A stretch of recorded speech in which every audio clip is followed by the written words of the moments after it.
தமிழக வெற்றி கழகம் ஆட்சி பொறுப்பேற்றதுல இருந்தே பல்வேறு குற்றச்சாட்டுகள் பல்வேறு விமர்சனங்கள் அந்த கட்சியை சுத்தி இருக்கு. ஆனா இன்னைக்கு இருக்கக்கூடிய அரசியல் பரபரப்பு படி பாத்தீங்கன்னா 2 முக்கிய குற்றச்சாட்டுகள் பெரும் விவாதமாக மாறி இருக்கு. ஒன்னு என்னன்னு பாத்தீங்கன்னா குதிரை பேரம். இது அவங்களுடைய மெஜாரிட்டியை நிரூபிக்கிறதுல இருந்து இன்னைக்கு இடைத்தேர்தல் வரப்போது. இதற்கான மாற்று கட்சியினை சேர்ந்த எம்எல்ஏக்கள் தாவேக்காவுல தாவுறாங்கல்ல, இந்த விஷயங்கள் குதிரை பேரம் தொடர்பாக பரபரப்பா போயிட்டு இருக்கு. இது இல்லாமல் இன்னொரு விஷயம் இன்னைக்கு பேச்சு பொருளா மாறி இருக்குன்னா, எந்த ஒரு அரசாணையுமே வெளியிடாத எந்த ஒரு அபிஷியலான ஜிஓவே இல்லாம ஜான் ஆரோக்கியசாமி, விஷ்ணு ரெட்டி, ரூ ஜெகதீஷ் போன்ற நபர்கள்லாம் அமைச்சரவை கூட்டத்தில் எப்படி பங்கு கொள்றாங்க, இவங்கெல்லாம் இன்னைக்கு கவர்மெண்ட்ல என்ன ரோல் பண்ணிட்டு இருக்காங்க, இவங்களுக்கு அரசு பதவி கொடுத்திருப்பதாக சில தகவல்கள் வெளியாகுது. இது உண்மையா இல்லையா, இதை எதற்காக அரசு இன்னும் மறுக்காமல் இருக்கிறார்கள்? அதாவது தாவேக அரசு என்ன ஒரு குற்றங்களை பண்ணாலுமே இடதுசாரிகள் உள்ள போயிருக்காங்க, அதனால அந்த அரசோட பிழைகளை எல்லாமே சுட்டி காட்டக்கூடிய இடத்துல இவங்க இருப்பாங்க. அதனால எந்த ஒரு தன்னிச்சையான செயல்பாடுகளை தாவேக அரசு செய்யறதுக்கு முன்னாடி இவங்களை கேள்வி கேட்பாங்க அப்படின்ற அச்சத்துல தாவேக இருக்கும் நினைச்சோம். ஆனா இப்ப பாத்தீங்கன்னா இவ்வளவு வெளிப்படையான குதிரை பேரம், இந்த மாதிரியான தன்னிச்சையாக எந்த ஒரு ஜிஓவே இல்லாத நபர்கள் எல்லாருமே அமைச்சரவையில பங்கு கொள்றாங்க. இது ஜனநாயகத்துக்கு எதிரான ஒரு விஷயம். ஆனா இதெல்லாம் எதிர்த்து எதற்காக இப்ப இடதுசாரிகள் கட்சிகள் உள்ள போயிருக்காங்க, கம்யூனிஸ்ட், விசிகா போன்ற கட்சிகள் எதையுமே பேச மாட்டாங்களே அப்படின்ற கேள்விகளும் வந்திருக்கு. ஜான் ஆரோக்கியசாமி, விஷ்ணு ரெட்டி உண்மையில் யார், இன்னைக்கு கவர்மெண்ட்ல அவங்க என்ன ரோல் பண்ணிட்டு இருக்காங்க தொடர்பான அனைத்து விஷயங்களையுமே இந்த பதிவுல பார்க்க போறோம். முதல்ல எந்த ஒரு அதிகாரப்பூர்வ அறிவிப்பும் இல்லாம இவங்களுக்குலாம் எப்படி நீங்க ஒரு அரசு பதவியை கொடுப்பீங்கன்னு சொல்லி இந்த சர்ச்சை எங்க ஆரம்பிச்சதுன்னா, முதல்ல இப்ப விஜய் அவர்களோட பர்சனல் ஜோசியராக இருக்கக்கூடிய ஒரு நபருக்கு அரசு பதவி கொடுத்தாங்க. அதுக்கப்புறமா சட்டசபையில இருந்தும் பல்வேறு எதிர்கட்சி தரப்புல இருந்தும் மிகப்பெரிய கண்டனங்கள்லாம் வெளிவந்துச்சு. அதுக்கப்புறமா அந்த கொடுக்கக்கூடிய அந்த அரசு பதவி நியமனத்தை அரசு திரும்ப பெற்றார்கள். இது அப்புறம் பாத்தீங்கன்னா இந்த ஒண்ணுக்கே அவ்வளவு பெரிய சர்ச்சையாக மாறிச்சு. எல்லாருமே தொடர்ந்து பேசினாங்க. அதுக்கப்புறம் பார்த்தோம்னா சத்தமே இல்லாம சிஎம் விஜய் அவர்களுக்கு நெருக்கமாக இருக்கக்கூடிய 3 நபர்கள் தொடர்ந்து எந்த ஒரு அரசாணையும் வெளிப்படையாக இல்லாமல் அரசோட அபிஷியலான நிகழ்ச்சிகள்ல கூட்டங்கள்ல பங்கு கொள்கிறார்கள் சொல்லி மிகப்பெரிய ஒரு சர்ச்சையா ஆச்சு. அது யாருன்னு பாத்தீங்கன்னா ரூ ஜெகதீஷ், அடுத்ததா ஜான் ஆரோக்கியசாமி, விஷ்ணு ரெட்டி, இவங்க எல்லாருமே இப்ப அரசோட பதவியில இருக்காங்க அப்படின்ற தகவல்கள் இணையத்தின் மூலியமாக கசிந்து கொண்டு வருகிறது. இதுல ஜான் ஆரோக்கியசாமி, விஷ்ணு ரெட்டி இது அபிஷியலா அவங்களும் சொல்லல, வேற யாருமே சொல்ல. இன்னொன்னு ரூ ஜெகதீஷோட இந்த ஒரு பதவியில இருக்கிறாரு, அவருக்கு ஒரு அரசு பதவி நியமனம் இருக்குன்றத அவர் தான் எக்ஸ்போஸ் பண்றாரு. ஒட்டுமொத்தமா பாத்தீங்கன்னா தமிழ்நாட்டுல ஒரு நபருக்கு ஒரு முக்கிய பொறுப்பு கொடுக்கப்படுறாங்கன்னா அதை ஒரு கவர்மெண்ட் அபிஷியலாக மக்களுக்கு தெரிவிக்கணும். ஏன்னா இது எல்லாமே பாத்தீங்கன்னா மக்களால் தேர்ந்தெடுக்கப்பட்ட ஒரு ஆட்சி. அதனால அவங்க தான் இப்போ ஒவ்வொரு அதிகாரிகளுக்குமே அவங்களோட வரி பணத்துல இருந்து தான் சம்பளமே கொடுக்க போறாங்க. அதனால யார் இதெல்லாம் ஆட்சி செய்யறாங்க, யார் முக்கிய பொறுப்புல இருக்காங்கன்னு சொல்லி முதலமைச்சர் உட்பட யார் எங்களுக்கு சிஎம்மா இருக்கணும், யார் ஆட்சி செய்யணும்னு சொல்லி எல்லாத்தையுமே முடிவு பண்ணக்கூடிய இடத்துல மக்கள் இருக்கிறாங்க. இப்படி இருக்க சூழ்நிலையில யாரை நீங்க ஒரு அரசு பதவிக்கு கொடுக்குறீங்க, முக்கியமான பதவிகளை யார் இருக்காங்கன்னு சொல்லி மக்களுக்கு வெளிப்படையாக சொல்லணும். இப்படி எந்த ஒரு வெளிப்படையான அரசாணையுமே இல்லாம ரூ ஜெகதீஷ் என்ன பண்றாருன்னா, சிஎம் விஜய் அவரோட பர்த்டேக்கு ஒரு போஸ்டர் போடுறாரு. அவர் சொல்லிதான் நம்மளுக்கு தெரியுது இந்த மாதிரி விஜய் அவரோட பர்சனலான ஒரு மேனேஜரோ செக்ரட்டரியோ என்னமா இருக்கிறாரு, ஆலோசகரா இருக்கிறாருன்றது அவர் சொல்லிதான் நம்மளுக்கு தெரியுது.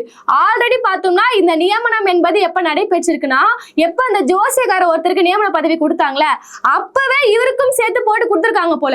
ஆனா ரூ ஜெகதீஷ்க்கு இந்த மாதிரியான ஒரு பதவி கொடுத்திருக்காங்கன்றதே அவரே விஜயோட பர்த்டேக்கு போட்டுதான் நம்மளுக்கு தெரியுது. அந்த அளவுக்கு ஒரு டிரான்ஸ்பரண்டா இப்ப சொல்லுவாங்களே வெளிப்படையான ஒரு அரசு நாங்க கொடுக்க போறோம்னு, இப்படிப்பட்ட ஒரு வெளிப்படையான ஒரு அரசாவே இருக்கு. அடுத்ததான் ஜான் ஆரோக்கியசாமி, விஷ்ணு ரெட்டி இவங்க 2 பேரும் யாருன்னே தெரியல. இப்ப தமிழ்நாட்டுல அவங்க என்ன ரோல் பண்ணிட்டு இருக்காங்க, தொடர்ந்து அரசு சார்ந்து ஏதாவது ஒரு கூட்டங்கள் நடக்குதுன்னா இப்ப அமைச்சர்கள் மட்டும் பங்கு கொள்ளக்கூடிய கூட்டங்களை இவங்க 2 பேருமே போறாங்க. ஐஏஎஸ் அதிகாரிகள் இப்ப அந்த கூட்டங்களுக்கு எம்எல்ஏக்கள் கூட போக முடியாது, அமைச்சராக்கக்கூடிய நபர்கள் தான் போக முடியும். இந்த கூட்டங்களுக்கு இவங்க எப்படி உள்ள போறாங்கன்னு சொல்லி பல்வேறு நபர்கள் கேள்வி கேட்டா அதற்கான பதில் என்பது வெளியே இதுவரையுமே வரல. இதுக்கிடையில பாத்தீங்கன்னா வெங்கட் நாராயண அவர்களை டெல்லி சிறப்பு பிரதிநிதியாக நியமிச்சாங்க. இதற்கான அரசாணை என்பதாவது அபிஷியலா தமிழக அரசு கிட்ட இருந்து வெளியே வந்துச்சுன்னு கேட்டீங்கன்னா அதுவும் இல்ல. இதை யாரு அப்ப வெளியிட்டாங்க, அவங்க வெளியிடலையே. அப்ப இந்த நியூஸ் எப்படி ஸ்ப்ரெட் ஆச்சு நீங்க கேட்டீங்கன்னா, இதை முதலியாக பத்திரிகையாளர் சொன்னது வந்து பிஜேபியோட நயினார் நாகேந்திரன் அவர்கள். அவருக்கு டெல்லி கூட இருக்கக்கூடிய அந்த கனெக்ஷன், அபிஷியல் பவர், அந்த தொடர்பு மூலியமாக இந்த விஷயத்த முதல்ல போட்டு உடைக்கிறாரு. நயினார் நாகேந்திரன் அவர்கள் அன்னைக்கு பத்திரிகையாளர்களை கூப்பிட்டு இந்த மாதிரி ஜனநாயகன் படத்தோட ப்ரொடியூசருக்கு இப்படிப்பட்ட ஒரு தமிழ்நாட்டை வந்து ரெப்ரசென்ட் பண்ணக்கூடிய ஒரு முக்கியமான பொறுப்பை கொடுத்துருக்காங்கன்னு சொல்லி அவர் சொல்லனா இன்னைக்கு வரையும் நம்மளுக்கு தெரிஞ்சிருக்காது தமிழ்நாட்டோட பிரதிநிதி யாருன்னு சொல்லி. சோ இவ்வளவு விஷயத்தையுமே இந்த தாவேக அரசு தன்னிச்சையாக எங்களெல்லாம் பார்த்து யாரு கேள்வி கேட்பா, எங்களை கேள்வி கேட்டுட முடியுமான்ற அளவுக்கு பண்ணிட்டு இருக்காங்க. இது ஒட்டுமொத்தமா பார்த்தோம்னா அரசியலமைப்பு சட்டத்துக்கு புறம்பானது. அரசியலமைப்பு சட்டத்திலேயே பாத்தீங்கன்னா இப்போ ஒரு அரசு சார்ந்த விஷயங்களை இப்போ ஒரு முதலமைச்சரே பதவியேற்றுக் கொள்கிறார், ஒரு எம்எல்ஏவே பதவியேற்றுக் கொள்கிறார்னா ஓத் ஆஃப் சீக்ரென்சி சொல்லிட்டு அவங்க ஒரு உறுதிமொழி எடுப்பாங்க. அதுல அவங்க தெளிவாக எனக்கு ஒரு பொறுப்பு கொடுக்கப்பட்டால் அமைச்சராக எனக்கு வரக்கூடிய விஷயங்களை நான் நேரடியாகவோ மறைமுகமாகவோ அரசோட ரகசியங்களை மற்றவர்களிடம் பொதுவெளியில் நான் பகிர்ந்து கொள்ள மாட்டேன்னு சொல்லி அவங்க உறுதிமொழி எடுப்பாங்க. அதற்கு மாறாக தான் இவங்க தொடர்ந்து செயல்பட்டு வராங்க. இப்ப அரசு சார்ந்து ஏதாவது முடிவு எடுக்க போறாங்க, முக்கியமான ஒரு கூட்டம் நடைபெறுதுன்னா இந்த மாதிரியாக இப்போ எந்த ஒரு அபிஷியலான ஒரு அதிகாரமே இல்லாத நபர்கள் உள்ள போறாங்கன்னா அதற்கான அதிகாரத்தை அவங்களுக்கு யார் கொடுத்தது? இது உண்மையிலேயே சட்டத்திற்கு புறம்பான ஒரு விஷயம். விஜய் அவர்களுக்கு நெருங்கிய நண்பரா இருக்கிறாரு, அவர் இவ்வளவு பெரிய கட்சி ஆரம்பிச்சிருக்காருன்னா அதுக்கு வியூக வகுப்பாளரா ஒருத்தர் இருந்திருக்காரு, ஆலோசகரா ஒருத்தர் இருந்திருக்காரு, அதனாலதானே இவர் நிறைய கூட்டங்களுக்கு எல்லாம் கூட்டிட்டு போறான்னு சொல்லிட்டு எல்லாரும் முட்டு கொடுக்க முயன்றீங்கன்னா இது இப்ப ஜனநாயகத்துக்கு எதிரானது மட்டும் இல்ல, ஜனநாயகத்துக்கு பண்ணக்கூடிய துரோகம் மட்டும் இல்ல, அந்த சொந்த கட்சி சார்ந்த நிர்வாகிகளுக்கே பண்ணக்கூடிய மிகப்பெரிய ஒரு துரோகமா தான் இது இருக்கும். ஏன்னா தாவேகாவை பொறுத்தவரையுமே முன்னிருந்து இந்த பல்வேறு குற்றச்சாட்டுகள்லாம் வந்துருக்கு. இந்த குதிரை பேரம் என்ற விஷயம் நடக்கும் போதே ரொம்ப நாளாவே இந்த கட்சியில இது இன்னைக்கு ஒரு கட்சியாக மாறதுக்கு முன்னாடி ஒரு இயக்கமா இருக்கும் போதே இந்த போஸ்டர் ஒட்டி தெரு தெருவாக ப்ரொமோட் பண்ணி அவரோட போட்டோக்கெல்லாம் கட் அவுட்டுக்கு பாலாபிஷேகம் பண்ணி மக்கள் இயக்கமாக இருக்கும் போதே பலர் உழைச்சிருக்காங்க. அப்புறம் இது கட்சியாக மாறி முதலமைச்சர் அவர்கள் தனது கட்சி சார்ந்த எந்த ஒரு பிரச்சாரத்துக்கும் வரல, மக்களையே சந்திக்கலனாலும் இன்னைக்கு அவர் சிஎம் ஆயிருக்காரு. சோசியல் மீடியா ஒரு பெரிய தாக்கமாக இருந்தாலுமே விஜய் அவர்களை தவிர்த்து பல்வேறு நிர்வாகிகள் நிறைய உழைப்பை போட்டிருக்காங்க. சோ இப்படி இருக்க சூழ்நிலையில எங்களுக்கு ஒரு முக்கிய பதவி கொடுக்க மாட்டாங்களே, அட்லீஸ்ட் ஒரு மாவட்ட செயலாளர் பதவி கூட இந்த ஆட்சியில கிடைக்க மாட்டுது. வெளியிருந்து வரக்கூடிய மாற்று கட்சியை சேர்ந்த எம்எல்ஏக்கள் அமைச்சர்களுக்கு எல்லாம் முக்கியமான பொறுப்பு தராங்கன்னு சொல்லிட்டு கட்சி சார்ந்தே பல்வேறு விஷயங்கள் போயிட்டு இருக்கு. கிட்டத்தட்ட போன மாசம் பாத்தீங்கன்னா ஒரு 10 எம்எல்ஏக்கள் தாவேக அரசுக்கு எதிராகவே போர்க்கொடி தூக்கி இருந்தாங்க. நாங்க இவ்வளவு நாளாவே கட்சியில உழைச்சிட்டு இருக்கோமே, வேற கட்சியில இருந்து அதிமுக வந்து உள்ள வராங்க, வேற எந்த கட்சியில இருந்து உள்ள வராங்க, அவங்களுக்கெல்லாம் நீங்க எப்படி பதவி கொடுப்பீங்கன்னு சொல்லி இங்க இருக்கக்கூடிய எம்எல்ஏக்கள் எல்லாம் போர்க்கொடி தூக்குனாங்க. சோ இந்த மாதிரியான நடவடிக்கைகள் எல்லாமே வெளியே மட்டும் இல்ல, வெளியே இருக்கக்கூடிய ஜனநாயகத்துக்கு இது மட்டும் இது எதிரான செயல் கிடையாது, உங்க கட்சிக்குள்ளேயே மிகப்பெரிய பூசல்களை இது கண்டிப்பா ஏற்படுத்தும். இப்படிப்பட்ட ஜனநாயகத்துக்கு எதிரான மக்களுக்கு துரோகம் செய்யக்கூடிய விஷயங்கள் எல்லாத்தையுமே கொண்டு போயிட்டு நம்ம சிபிஎம் தலைவர் சண்முகம் அவர்கிட்ட போய் கேட்கிறாங்க. இந்த மாதிரி ஜான் ஆரோக்கியசாமி, விஷ்ணு ரெட்டி எல்லாருமே வந்து ஒரு அபிஷியலான எந்த ஒரு அரசாணையுமே இல்லாம அரசோட ரகசியத்தை போக்கக்கூடிய வகையில இவங்க எல்லா கூட்டங்களையும் போயிட்டு பார்ட்டிசிபேட் பண்றாங்களே, இது குறித்து உங்க கருத்து என்னன்னு கேட்டா இதற்கு சண்முகம் அவர்கள் என்ன பதில் தரானா, இந்த கேள்விக்கான பதிலை சொல்லாமல் அவர் என்ன சொல்றாருன்னா, ஆமாங்க இந்த குறித்தான இந்த கோரிக்கைகள் எல்லாருமே பிஜேபி, ஏடிஎம்கே, டிஎம்கே 3 பேருமே இப்ப சேர்ந்து ஆளுநரை பார்த்து கொடுக்குறாங்க, அதனால எனக்கு ஒரு சந்தேகமா இருக்குன்னு சொல்றாரு. அது எப்படிப்பட்ட ஒரு சந்தேகம்? அப்ப இவர் என்ன ஒரு சந்தேகத்தை எடுப்புறாருன்னா, ஒருவேளை அந்த சந்தேகம் என்பதுக்கு பல்வேறு பொருள்கள் இருக்கு. ஒன்னு என்ன பாத்தீங்கன்னா ஏடிஎம்கேவும் டிஎம்கேவும் இணைந்து பிளான் பண்ணிட்டு பண்றாங்களா, இன்னொரு சந்தேகம் என்ன பாத்தீங்கன்னா பிஜேபி, ஏடிஎம்கே, டிஎம்கே உங்க 3 பேரும் ஒன்னா சேர்ந்துட்டு டிவிகே டார்கெட் பண்றாங்க. இந்த 2 மொழியில மட்டும்தான் அவரால் சொல்லியிருக்க முடியும். ஆனா ஒரு தெளிவான ஒரு விளக்கத்தை நம்ம கொடுக்கணும்னா, இந்த குதிரை பேரத்தால நேரடியாக அதிமுக பாதிக்கப்பட்டு இருக்கிறார்கள். அவங்க பெருமளவு அவங்க கட்சி உடைக்கப்பட்டு கட்சியை சீர்குலைந்து போயிருக்கு. இங்க அதிமுக சின்னத்துல வெற்றி பெற்ற எம்எல்ஏக்கள் அப்படியே தாவேகாக்கு போயிருக்காங்க. இன்னும் சில எம்எல்ஏக்கள் போறதுக்கான வேலைப்பாடுகள் நடந்துட்டு இருக்கு. அதனால அந்த அச்சத்துல அவங்க இருக்கிறாங்க. அதை எதிர்த்து கேள்வி கேட்கக்கூடிய உரிமையும் அவங்க கிட்ட இருக்கு. அதனால அவங்க ஆளுநர்கிட்ட போனாங்க. திமுக எதற்காக போனாங்கன்னு பாத்தீங்கன்னா, திமுக பொறுத்தவரையுமே அவங்க கட்சி சார்ந்த எம்எல்ஏக்களே வந்து பாத்தீங்கன்னா குதிரை பேரம் நடத்த பார்த்தாங்கன்னு சொல்லி ஆதாரத்தோட இவரு தான் இவ்வளவு பேசியிருக்காரு, இவர்கிட்ட இவரு பேசியிருக்காருன்னு சொல்லிட்டு பல்வேறு ஆதாரங்களும் அவங்க போய் கொடுத்துருக்காங்க.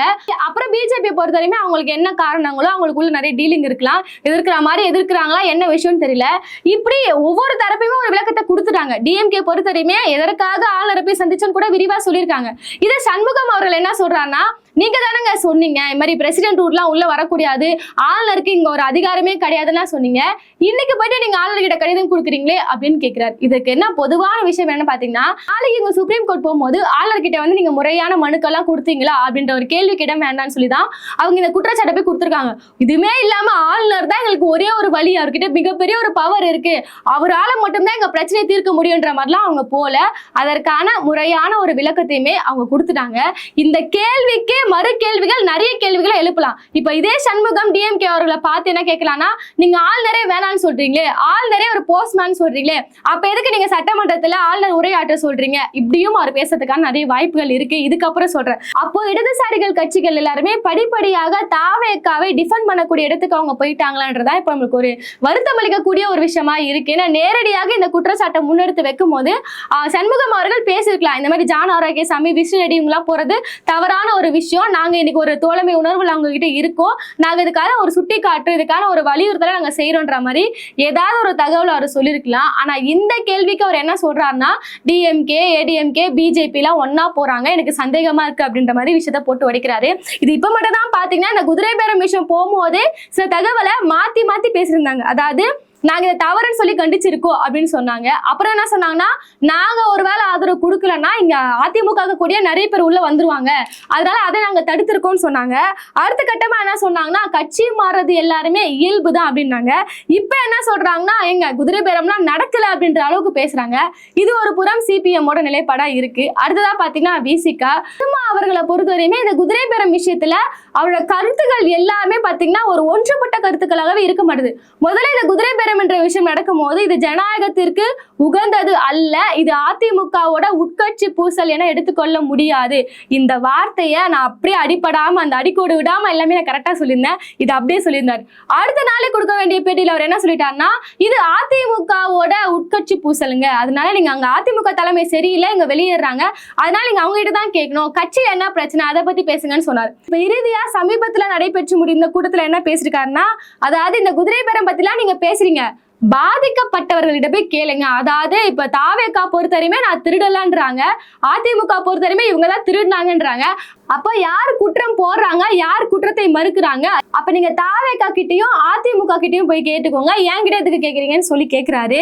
ஆனா இன்னைக்கு பாத்தீங்கன்னா இந்திய அளவுல பிஜேபியோட இந்த மோசடி வேலைகள் எஸ்ஐஆர் இந்தியா கூட்டணிகள் எல்லாருமே அதை எதிர்த்து இங்க இருக்கக்கூடிய அந்த கூட்டணி கட்சியில இருக்கக்கூடிய அனைத்து பேருமே விசிகா உட்பட எல்லாருமே கையெழுத்து போட்டு கொடுத்துருக்காங்க.